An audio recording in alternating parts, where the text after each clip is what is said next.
Welcome back, Walks with Mohen, episode 7. And today we're going to talk about gratitude. And about a month ago, I received a summary note from my girlfriend who had just watched a video essay on the art of giving and receiving, right? And long story short, what the article is trying to say is that giving is the same as receiving. There's no difference because all it is an exchange, and you're either counterparty A or counterparty B. There's no difference. You're either the A or the B, the giver or the receiver, and you swap. It's never fixed. And throughout your life, it's actually so simple if you think about it. You're either giving or you're receiving, and in whatever interaction that's going on, that is what's taking place. And I think what happens, especially in day-to-day, whether it's content, whether it's buying, whether it's consuming, is we're able to do all of these interactions, but it almost is like we're becoming numb to it, right? And I didn't really internalize this concept that giving is exactly the same as receiving until I did this one exercise. And this was based on the advice of Ken Honda, who is like this financial guru from Japan.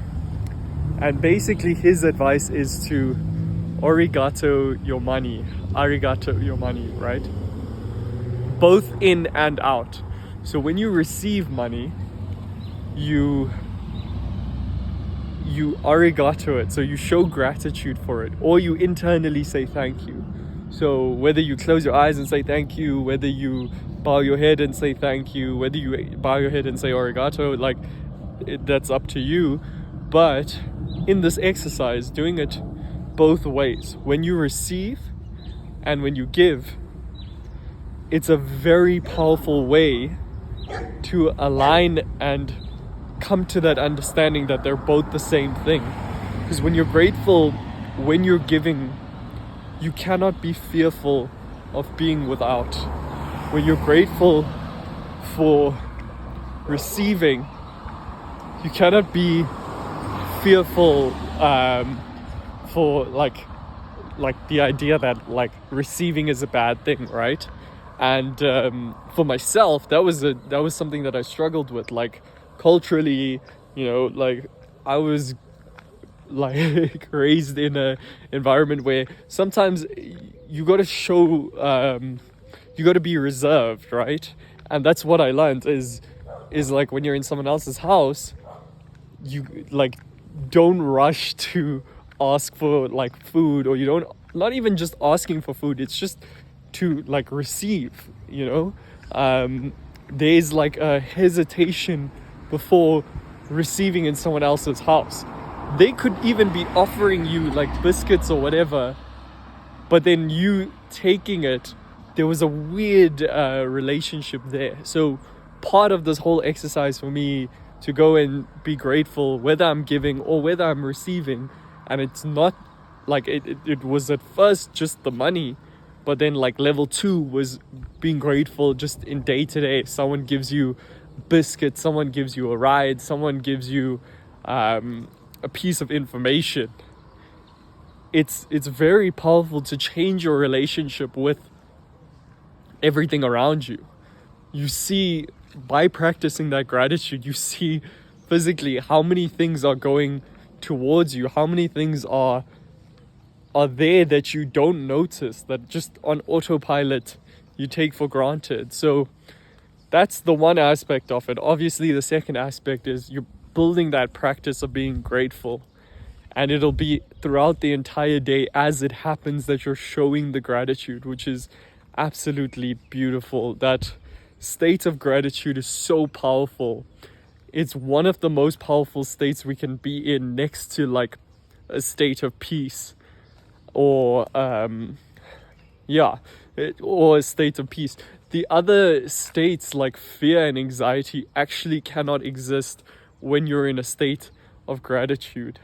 And what I've learned is when you are going through like a cycle where you're fearful of something or you're in pain, when you resolve that, when you solve the issue, when you've truly made peace with something that was painful in the past, it's usually that you reach a stage of gratitude. So if you can find yourself being grateful for the thing that greatly hurt you, or being grateful for your deepest failure, that is something that is absolutely life-changing. And for me, like, I mean, I failed my first year of university. Looking back at it now, failing was the greatest thing that could happen for me, because it changed my trajectory. It changed me to really look at what I wanted, you know? And I felt lost, I felt pain, I felt disappointment.